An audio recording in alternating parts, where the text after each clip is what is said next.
Assalamualaikum warahmatullahi wabarakatuh. Perkenalkan, nama saya Nok Ois Alfitra Tundini dengan NIM 211011872 kelas 7D Prodi Pendidikan Ekonomi. Video ini dibuat untuk memenuhi mata kuliah perpajakan yang diampu oleh dosen Bapak Muhammad Janki Dausat SHMH. Yang pertama ada sejarah perpajakan.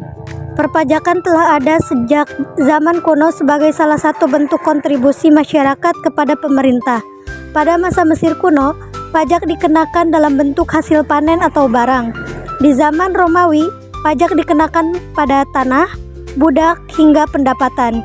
Di Indonesia, sistem perpajakan telah berlangsung sejak masa kerajaan, seperti Kerajaan Majapahit yang memungut pajak dari rakyat sebagai bentuk kewajiban kepada raja. Pada masa kolonial Belanda, sistem pajak diperkenalkan secara lebih formal, salah satunya melalui kebijakan kulturstelsel atau sistem tanam paksa. Setelah kemerdekaan, Indonesia mulai merancang sistem pajak yang sesuai dengan kebutuhan negara modern, ditandai dengan Undang-Undang Pajak Penghasilan pertama pada tahun 1983 yang kemudian terus diperbaharui. Lalu ada pelaksanaan pajak. Pajak merupakan kontribusi wajib yang dipungut pemerintah berdasarkan undang-undang. Di Indonesia, pajak terdiri dari pajak pusat, misalnya pajak penghasilan dan pajak pertambahan nilai, dan pajak daerah seperti pajak kendaraan bermotor dan pajak hotel. Pelaksanaannya melibatkan beberapa tahap.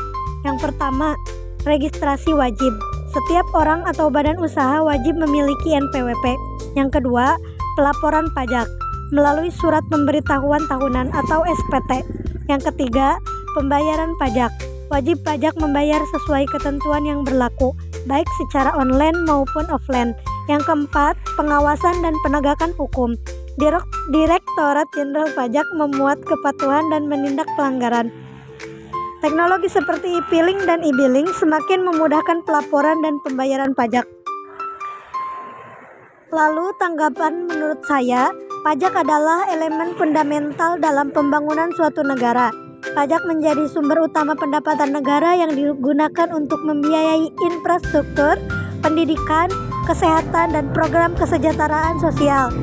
Sebagai kontribusi bersama, pajak mencerminkan tanggung jawab sosial masyarakat terhadap kemajuan negara. Namun, tantangan besar dalam sistem perpajakan adalah menjamin keadilan dan efisiensi. Masih ada masyarakat yang merasa bahwa pajak tidak dikelola dengan transparan atau hasilnya belum dirasakan secara merata. Selain itu, pemenuhan pajak di beberapa kalangan masih rendah karena kurangnya edukasi atau adanya ketidakpercayaan terhadap pemerintah. Saya juga mengapresiasi digitalisasi dalam sistem perpajakan di Indonesia, seperti e-filing dan e-billing, yang memudahkan masyarakat untuk melapor dan membayar pajak.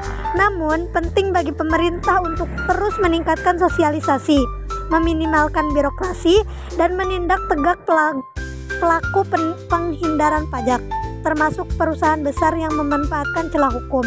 Secara keseluruhan, perpajakan adalah kewajiban yang harus didukung oleh semua pihak. Namun, pemerintah juga perlu menunjukkan bahwa pengelolaan pajak benar-benar memberikan manfaat nyata bagi rakyat. Transparansi, keadilan, dan peningkatan pelayanan publik adalah kunci untuk membangun kepercayaan masyarakat terhadap sistem pajak. Sekian dan terima kasih. Wassalamualaikum warahmatullahi wabarakatuh.